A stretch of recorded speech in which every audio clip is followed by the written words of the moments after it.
Welcome to the CBD Movement Podcast, where CBD experts Emily and Majid interview scientists, cultivators, government officials, and CBD pioneers to separate fact from fiction. They'll tackle the tough questions around the health benefits of CBD, how it's different from marijuana, and regulations governing the fast-growing multi-billion-dollar industry. From its seemingly overnight boom to future trends, the CBD Movement Podcast is your place to know what is happening first. Mike Ketchedal, a managing partner at the investment and private equity firm Capital Business Collective, will share insights on the CBD investment community and the entrepreneurial opportunities that exist to drive disruptive change. Welcome to the CBD Movement Podcast. Today, we welcome Mike Ketchedal, a managing partner at Capital Business Collective, a private equity advisory that emphasizes unique ideas in the cannabis industry by helping connect investors with opportunities. They exist to guide, assist, prepare, and position our clients in the best way possible to achieve their strategic goal, leveraging a deep industry knowledge and broad network of resources to ensure success. Mike, welcome. We would love to hear a little bit of background from you on Capital Business Collective. What's your mission and how long have you been in business? Yeah, thanks for having me. So we formed the CBC back in 2016. Right in Bethesda, Maryland, which is just outside the DC Metro, or in the DC Metro. And we're a boutique investment bank with a primary focus in the cannabis sector, which obviously includes hemp and CBD. And we provide advisory services for clients who are looking to either raise capital or engage in some sort of M&A activity. Great. What are some of the benefits of working with CBC? Really, the benefit, I think we named it appropriately. It really is a collective. And we have a deep network throughout the cannabis industry and that's not just referring to our investor network. That really is a network throughout the industry of strategic partners as well. And so when clients engage us, we really get a deep dive into their company and we learn their deepest, darkest secrets. And so say, for example, I'm analyzing one of their P&Ls and I notice these extravagant expenses on certain line items that really probably shouldn't be there. I have the benefit just going to my network and maybe suggesting a supplier that I know. Maybe they're spending way too much on distribution or something like that. And so we can make introductions based off people who are in our network and in our collective and really reduce costs or just benefit our clients operationally above and beyond just trying to do a capital raise for them. Got it. Do you mind just giving a sense of the type of organizations that you tend to invest, or your organization tends to invest in or support, whether it's consumer-facing, supply, or what's the typical type of customer that you work with? Of course, yeah. So we're really throughout the entire value chain, right, up and down the vertical. We'll get involved with dispensaries, consumer packaged goods companies, ancillary businesses like tech or software providers, but even growers and processors and manufacturers and things like that. So we're not necessarily industry agnostic, but within the industry, we're fairly agnostic as to where in the value chain they lie. And typically the companies that we work with are small to middle market. We do take on pure startups as well. That's a very special case. It's really difficult to raise money for a startup, particularly in this industry. But as long as they have some revenue generated and they're doing good things and they have a good business model, then we'll at least consider them. Typically, the types of raises we're doing are somewhere between $2 and $10 million, but really we'll go all the way up to 50 or 100 million, in special cases as well. Sounds like that's a really large value add, all of the different touch points that CBC provides. So I'm curious how you get connected with investors. Yeah, so investors are a little bit more challenging than getting clients, right? I mean, there really is, to be frank, there are many more companies looking to raise money than there are investors willing to invest money. It's really lopsided right now. And so we have a huge focus on building our investor network. It's what we tend to lean most of our time on. And so we do that just by utilizing several platforms and networks. We're members of several of them. These types of networks, they'll provide us with just the opportunity to interact with investors all over the world, right? And even I know right now everything is kind of online and distance learning, and that's all well and good. But even before this happened, connecting with investors, no matter where they are in the world, was really important for us. So we rely heavily on technology just to be able to do that. But above and beyond, I'm like a very strong proponent for good old-fashioned in-person networking. So most of my calendar is filled up throughout the year with going to industry conferences and just going and learning more every day, because it's always changing, quite frankly, in this industry. and just going and shaking hands and bonding with people. To me, it's very important to do that. Most of our successes, to be honest, are with people that we've just kind of hit it off with at random events that we were at, and it's much easier to close investment that way rather than try to ask someone across the country who you've never met before for $10 million. It just doesn't work the same. Yeah, with regards to the investors that you've done well with, I'm curious, are there common traits that you notice about investors that tend to be committed and to working with CBC, or it's really just, anyone who just has a personal passion about the category? Yeah, it's kind of it's a unique mix, right? You kind of have to take what you can get because we have that added layer of needing to find people who are even comfortable with investing in the industry just due to the regulatory environment. So I don't want to say we'll just take on anybody, but we do have the benefit of taking on anybody into the network at least, and just knowing who everybody is and where they exist to invest or add value. And then the added benefit to what we do is just like we vet our clients, our entrepreneurs who are asking us to help raise money, we also vet our investors as well to a different degree. But, just because 10 people in a room might want to give $1 million to a company doesn't mean that that company wants $1 million from each of those people. Each investor adds a different value for that company. A lot of times our clients will want strategic investors as opposed to strictly silent investors. And that's to fill certain gaps in their skill set.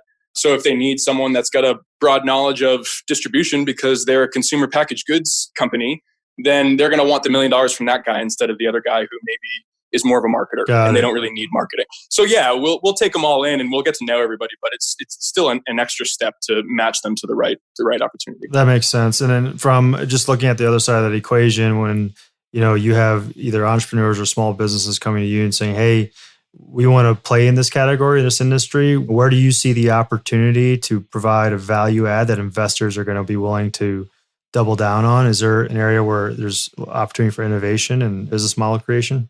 Absolutely. I mean, one thing I think the industry is kind of suffering from right now, I like to call it just sameness, which is a weird word, but really it just boils down to everybody's trying to do the same thing. And so I think that a lot of success or the successful companies that you see are the ones that can differentiate themselves in some way, or they have some sort of IP, and whether that's just a brand that millions of people on Instagram identify with, which in this industry is valuable technically, or they have some sort of patent on a process that makes them produce CBD in such a fashion that nobody else can do or can't do it quite as cheap as they can. Like that's what people are really scouting out is for whatever that slight edge is over the competition. Because, when you think about it, cannabis technically is a commodity. It really is an agricultural product. And right now it may not be treated that way, but I think it will eventually. And so it really is just trying to find the opportunities that stand out amongst the rest. Got it. And are there a handful of examples you can share of companies, organizations you've come across that have that differentiation that investors care about? Sure. So, I know that we're talking about cannabis and CBD, but we also play in a little bit in the agriculture space. I can't necessarily name names or anything like that right now, at least, but I will say that we have companies in the cannabis space that are providing. One thing that you'll see that's very popular is seed to sale and tracing everything from the second the seed is planted all the way to when it hits the dispensary and then is purchased by the consumer, right? That's a huge play. Not only is that something that's very sought after throughout the industry, but that's also a wider technology that the world is using, right? And you think of like blockchain technology and just quality of product and making sure that you're sourcing things responsibly and sustainably. There are companies that are serving the industry doing things like that, which are very valuable in the way that they do it and the types of tracing ability that they're able to provide to these players. We also, like I was mentioning in the agriculture space, we have clients that are developing very cutting edge technology, basically to the point where they're recycling plant waste, which has infinite uses after it's done, right? So we're trying to actually merge them into the space where once the plant or the most of the plant after the flower's been used is just going to get thrown away or recycled in some way. We'd rather it be put to use. And if we're talking about hemp, that has so many industrial applications like building houses even, and cloth, necklaces, things like that. There's just so many uses that could come out of partnering with a company like that. And I think that's very valuable in this industry. I think people really tend to look for the crossover opportunities that can come from a company that's providing technology that more people than just in this industry can use. So you did kind of touch on my next question then. And I think that, that's another huge value add, just being able to be creative and offer these creative solutions to companies and be involved in real-time relevant conversations. I mean, sustainability is always a really big topic. So that's really interesting that you guys branch out in that way. And I'm wondering if there are any other just creative solutions that your firm has came up with. If you can think of a story where something maybe didn't go as smoothly as you thought, and you had to come up with a creative solution to allow a company and investor to work together. Does anything come to mind? Well, I'd say given the COVID era, I guess, which is probably an overused term at this point, but that has certainly made things interesting for everybody involved at this point. But to be honest, just playing in this industry in general, we really have to be creative with every transaction that we undertake and that's mostly because traditional sources of capital are not necessarily available to this industry. We like to, with every client we take on, we try, if appropriate, to structure capital raises as both equity and debt, right? So that helps the entrepreneur retain a little bit more of their company. It reduces dilution for previous investors or for the entrepreneurs themselves. But in this industry, you can't just go to Bank of America and say, hey guys, can we get a loan? They're just not willing to do that. So we try to, first of all, we utilize a lot of consultants to kind of help us find these different puzzle pieces, and every scenario is different. But we'll go and we'll try to find private lenders. To your previous question, we do a lot of business with family offices or just straight up individual investors, right? So, we have to find these people who can provide the types of solutions that not only are going to benefit the entrepreneurs and allow them to succeed, but it's going to yield an appropriate return for the investors and for everybody involved in the transaction. So to be honest, every single situation is different, and it has to be creative. And that's all a result of just where we happen to be in this industry right now and the regulatory environment that happens to surround it for the time being. So what about CBD then specifically? We are, of course, that's our main area of interest. So we would love to hear your take on what types of traction and changes you've seen. I mean, I know it's an industry that just blew up overnight. How did you guys have to adapt, and what have you seen over the last few years when it comes to connecting investors with entrepreneurs in the CBD industry specifically? Yeah. So that really, as you guys know, at the end of 2018, when the Farm Bill passed, that really changed the game and broke CBD away from the cannabis sector in a very important way. For anybody that doesn't know, the Farm Bill essentially legalized hemp-derived CBD products as long as they have less than 0.3% THC. And by doing that, it really opened up the landscape for people, service providers for one, but most importantly, investors, to get into the space who purely weren't doing it before because of the law. A lot of people recognize the opportunity in this space, both cannabis as a whole and CBD specifically. Everybody knows that you can make a ton of money investing in this space. You can do a lot of good, and there's a ton of growth. No, I don't think anybody really debates that too much. But a lot of people just simply can't do it. Maybe their firm has money in the public markets, or they're under some sort of federal scrutiny just because of whatever their business type is. Or simply, and I've seen this a lot, they just simply have board members or shareholders who just don't want to play in the space. And so they block the company from being able to do it. So what that did for CBD companies is it really took that excuse away. This is now, as long as you're doing it correctly and producing the right product, it's completely legal to produce CBD. In fact, we're shareholders of a CBD company that right when the Farm Bill passed, we got involved with one that we really believed in. And we've been kind of, I don't want to say fighting, but we've been navigating the waters as they change and as the FDA makes certain regulations or certain rules on what you can and can't do. But it really changed the game for the better. And I think, that has goods and bads. You saw a lot of people kind of flood the industry with phony products, or people just trying to ride the wave of, hey, we have a CBD hairbrush now. And like the things that we saw was just unbelievable. People trying to say CBD was in them. So you have to kind of separate the noise from the quality people who are operating in the space. But it was good for the people who truly have really great CBD products. And they were able to get more access to the resources that traditional businesses have. That's banking, for one, probably most importantly, banking. loans to go with that, but then just services from companies outside the industry that just couldn't or weren't willing to participate before that, which I think is a really good thing. You mentioned a few times about companies that are doing it the right way versus not. How, currently speaking, how much of an issue is that for either hindering or enabling the growth of the industry in terms of companies that you're saying that either are not processing or not doing things the appropriate way for the consumer? Is that a common issue now, or are you not seeing that often? Well, I think it started to fizzle out a little bit for the better. The FDA was doing a really good job of sending, I guess you could call them quote unquote warning letters to companies who were making health claims about CBD that were completely unfounded. I fully believe in CBD, and that's both isolate, full spectrum, even broad spectrum, whatever type of product it is. I believe in the benefits of it, right? That's why I'm involved in the space. But you had these people who were just making outrageous claims. And even if you want them to be true, there are things that you just don't know if it's true or not yet. And I think the greater mission of the federal government is just to protect people. And this isn't the first time this has happened. There's been plenty of products in the past where, rules were made because people were just making things up and duping customers into buying their products. And that's really the role of regulation in this, is to make sure that, everybody play fair. And if you're doing something well, keep doing it well. But you don't need to be tricking people into buying things by making false claims or claims that you're not able to prove.